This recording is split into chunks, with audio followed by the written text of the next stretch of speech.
রাসূলের মাধ্যমে জানাই দিয়েছেন যে মানুষগুলো আল্লাহ তাআলার ভয় নিয়ে রোজা রাখবে হাশরের ময়দানে এর প্রতিদান আল্লাহ তাআলা নিজে বান্দাকে দান করবেন। সুবহানাল্লাহ।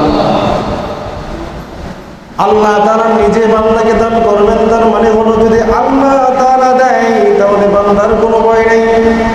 দুনিয়ার জমিনে পিপাসায় যখন কষ্ট করে চলো পান করে নাই, এই কারণে আল্লাহ তাআলা হাশরের ময়দানে এদিন মাথার আঘাত উপরে সূর্য আলো দেবে, জমিন যখন তামা হয়ে যাবে, মানুষ যখন গ্রামের ভিতরে হাবুডুবু খেতে শুরু করবে, প্রচন্ড বিভীষিকাময় অবস্থা যখন তৈরি হবে, আল্লাহ তাআলার আরশের ছায়া ছাড়া যখন কোনো ছায়া থাকবে না, মানুষের কি পরিমাণ পিপাসা লাগবে, গ্রামের কারণে মানুষ গ্রামের ভিতরে হাবুডুবু খেতে শুরু করবে।